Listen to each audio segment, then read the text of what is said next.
بسم اللہ الرحمن الرحیم۔ میری دوستوں سے گزارش ہے کہ ویڈیو کو لائک کریں، شیئر کریں اور چینل کو سبسکرائب کر دیں۔ ساتھ میں بیل آئیکن کا بٹن بھی دبا دیں تاکہ نئے آنے والی ویڈیوز آپ تک پہنچتی رہیں۔ سلطان محمد فاتح علیہ رحمۃ اللہ کی وفات کے بعد ان کا بیٹا بایزید ثانی 886 تا 918 تحت نشین ہوا۔ بایزید فطرتاً سلطان تھا، بچپن سے ہی ادب کا دلداداش، علم شریعت کا ماہر اور فلکیات کا شائق تھا۔ اپنی سلطنت کے مختلف علاقوں کو ایک دوسرے سے ملانے کی خاطر یونان اور بلغاریہ کے تجربہ کار انجینئروں کی مدد سے راستوں اور پلوں کا ایک جال بچھا دیا اور اس کام کو نہایت خوبی سے سر انجام دیا۔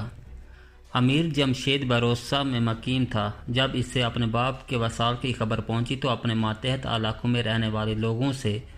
دولت عثمانیہ پر اپنی فرمانروائی کا اعتراف کرانے میں کامیاب ہو گیا۔ جب بروسہ اور اس کے گرد و نواح کے علاقوں میں حالات اس کے حق میں سازگار ہو گئے تو اس نے اپنے بھائی کی طرف قاصد روانہ کیا اور صلح کا مطالبہ کیا اور تجویز پیش کی کہ وہ اس کے حق میں سلطنت سے دستبردار ہو جائے۔ سلطان بایزید نے دستبرداری سے انکار کر دیا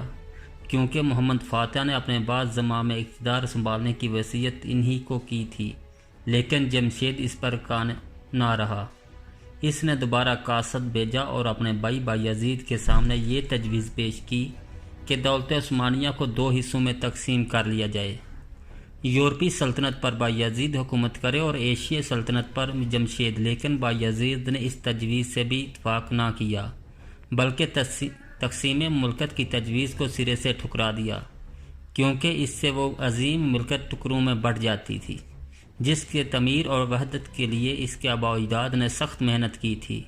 بایزید نے سلطنت کو یکجا رکھنے کا مصمم ارادہ کر لیا، ایک بہت بڑا لشکر ترتیب دیا اور اس کی قیادت کرتا ہوا بروسہ پر حملہ آور ہوا۔ جمشید کو شکست ہوئی، وہ بروسہ سے سلطان مصر کے تیوانی کی طرف مصر بھاگ گیا۔ مصری سلطان نے اسے خوش آمدید کہا، اس کی خوب تعظیم و تکریم کی اور اسے اور اس کے خاندان کو سفر کے تمام اخراجات دے کر حجاز مقدس کی طرف روانہ کر دیا تاکہ وہ فریضہ حج ادا کر سکیں۔ جب جمشید ارض مقدس سے مصر لوٹا تو سلطان بایزید نے اسے یہ کہلا بھیجا، کس وجہ سے تو آج حج میں دینی فرائض ادا کر رہا ہے اور کیوں دینی معاملات میں کوشاں ہے، حالانکہ یہ ملک اللہ کے حکم سے میرے مقدر میں ہے، پھر تو کیوں اللہ تعالیٰ کے ارادے اور مشیت کے آڑے آتا ہے؟ جمشید نے جواب دیا، کیا یہ بات کرین انصاف ہے کہ تم عیش و عشرت اور راحت آرام کی زندگی گزارے اور اپنے دن عیش و نشاط میں بسر کرے اور میں ہر قسم کی راحت و آرام اور لذت سے محروم رہوں اور اپنا سر کانٹوں پر رکھ کر سویا رہوں؟ جمشید نے اناضول کے سرداروں سے ساز باز کی، انہیں بایزید کے خلاف پارا اور ان کے ساتھ مل کر تخت پر قبضہ کرنے کی کوشش کی، لیکن شکست کھائی۔ دوبارہ کوشش کی لیکن اس بار بھی شکست کھائی۔ جمشید روڈس گیا اور وہاں کے فرمانروا سے مدد کی درخواست کی۔ روڈس نے پہلے تو اس سے اتفاق کیا لیکن بایزید کے خوف سے پھر اس سے غداری کی اور یوں جمشید روڈس میں قیدی بن کر زندگی کے پورے دن کرنے لگا۔ مقدس یونا کے گھڑسوار روڈس کا فرمانروا نے اس خطرناک کروی کی بدولت بہت سے فوائد حاصل کیے، کبھی بایزید سے اور کبھی قاہرہ میں جمشید کی طرف داروں سے۔ اس کی ماں اور اہل خانہ جب روڈس کا فرمانروا بہت بڑی دولت کما چکا تو یہ قیمتی متاع پوپ انوسنٹ ہشم کے ہاتھوں بیچ دی۔ جب پوپ انوسنٹ ہشم فوت ہوا تو اس پر اسکندر ششم نے قبضہ کر لیا، لیکن بالآخر زیادہ عرصہ تک جمشید زندہ نہ رہا، وہ بہت جلد قتل کر دیا گیا اور الزام بایزید ثانی کے سر دار دیا گیا، جس نے اپنے بھائی کے خطروں سے نجات حاصل کر لی تھی۔ عثمانیوں اور ممالک کے درمیان شامی سرحد پر کچھ مارکے ہوئے، لیکن ان مارکوں میں اس حد تک تیزی نہ آئی کہ دونوں کے درمیان کوئی خونریز جنگ چھڑ جاتی۔ البتہ ان مارکوں کی وجہ سے لوگوں کے درمیان عدم اعتماد کا احساس پیدا ہو گیا۔ یہی وجہ ہے کہ 1491 میں صلح کے مذاکرات ناکام ہو گئے۔ مملوکی سلطان قاتبانی کے دل و دماغ پر اس بات کا خوف چھایا ہوا تھا کہ ممکن ہے عثمانیوں اور مملوکیوں کے درمیان کوئی بہت بڑی جنگ چھڑ جائے، یا تو اس وجہ سے یہ خوف تھا کہ وہ عثمانیوں کی فوج قوت آگاہ تھے، یا اس وجہ سے کہ اس کی بہت سی فوج پرتگالیوں کے مقابلے میں مشغول تھی۔ لیکن ان حالات میں ایک عجیب واقعہ رونما ہوا جس سے مملوکی سلطان کے سارے اندیشے جاتے رہے۔ بایزید ثانی نے 1491 میں سلطان مصر کی خدمت میں اپنا قاصد بھیجا اور ان تمام قلعوں کی چابیاں ان کے حوالے کر دیں جن پر مصریوں نے کچھ عرصہ پہلے قبضہ کر لیا تھا۔ سلطان مصر نے صلح کے اس پیغام کو خوش آمدید کہا، تمام عثمانی قیدیوں کو رہا کر دیا، اور یوں 1491 میں بایزید کی امن پالیسی نے عثمانیوں اور ممالک کے درمیان صلح کے معاہدے میں اپنا حصہ ڈالا۔ یہ صلح سلطان بایزید کے عہد حکومت کے آخر 1512 تک قائم رہی، اور اس نے ثابت کر دیا کہ سلطان بایزید مسلمانوں کے ساتھ امن و آشتی کے پالیسی پر گامزن تھے۔ سلطان بایزید کے عہد حکومت میں بھی جہاد کا پرچم سر بلند رہا۔ دشمنوں نے اس بات کا ادراک کر لیا کہ وہ منظم جنگ میں جہادی فوجوں کا مقابلہ کر کے اپنے مقاصد میں کامیاب نہیں ہو سکتے، اس لیے انہوں نے مسلمانوں کو ضرر پہنچانے اور اپنے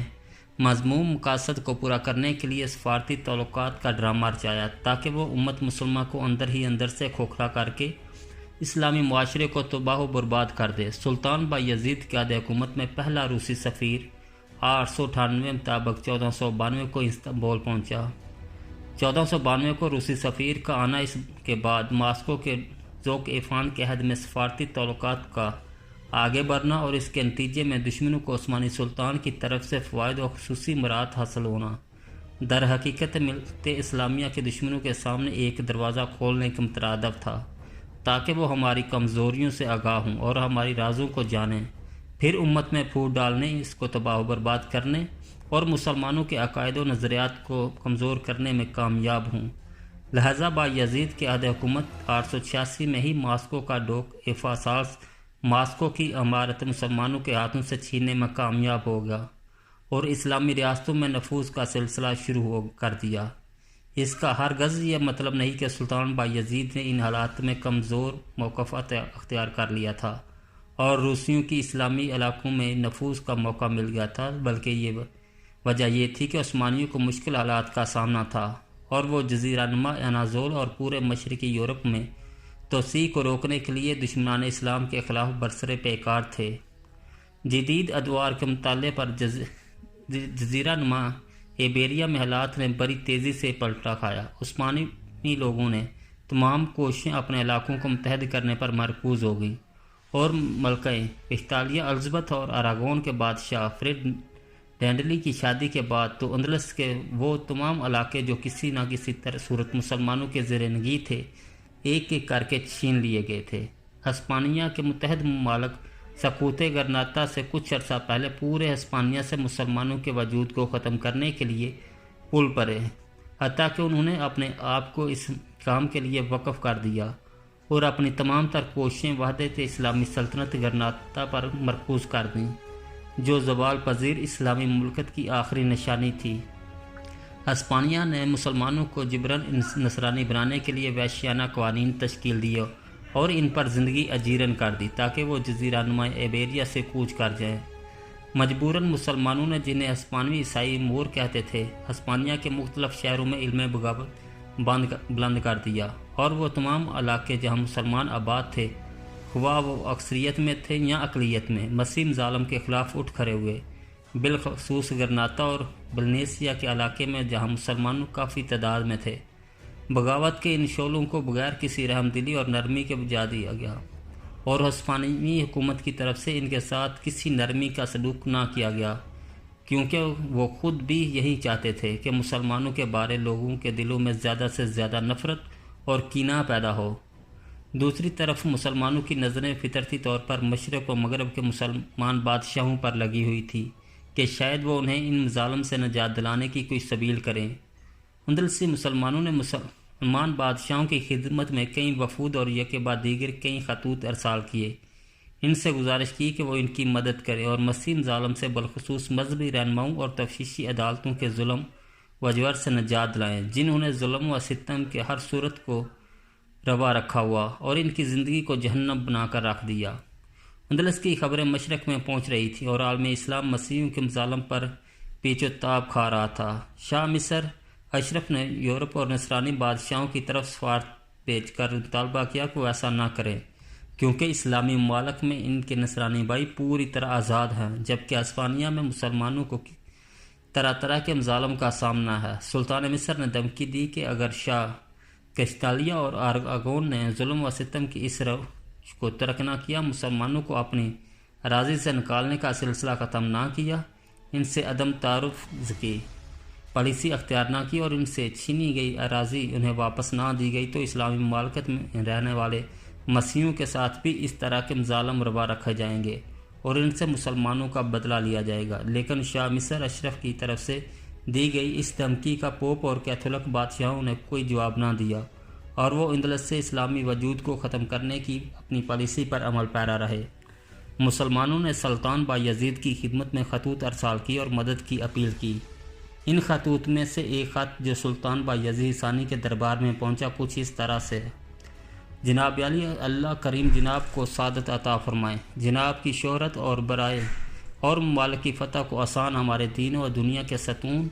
جناب حضرت سلطان الملک الناصر، دین و دنیا میں مددگار، اسلام اور مسلمین کے سلطان، دشمنان خدا کافروں کو قلعہ کما کرنے والے، اسلام کے جائے پناہ، ہمارے نبی صلی اللہ علیہ وسلم کے دین کے مددگار، عدل کے زندہ کرنے والے، ظلم سے مظلوم کو انصاف دلانے والے، عرب و عجم، ترک و دیلم کے بادشاہ، اللہ کی زمین پر ظلم سبحانی الہی قانون کو دنیا پر نافذ کرنے والے،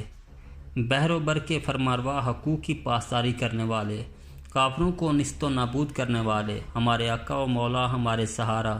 جائے پناہ اور مددگار، آپ کے ملک کو ہمیشہ کثیر مددگار میسر رہے،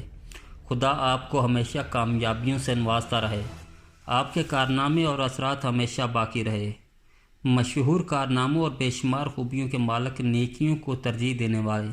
جن کا آپ کو آخرت میں بہت بڑا اجر عطا کیا جائے گا اور اس دنیا میں بڑی عزت و تکریم اور کامیابی و کامرانی حاصل ہوگی۔ جناب کے بلند و عزائم ہمیشہ جہاد کی فضیلتوں کے ساتھ مختص رہے، جناب کی تلوار ہمیشہ دشمنان اسلام کے خلاف بے نیام رہے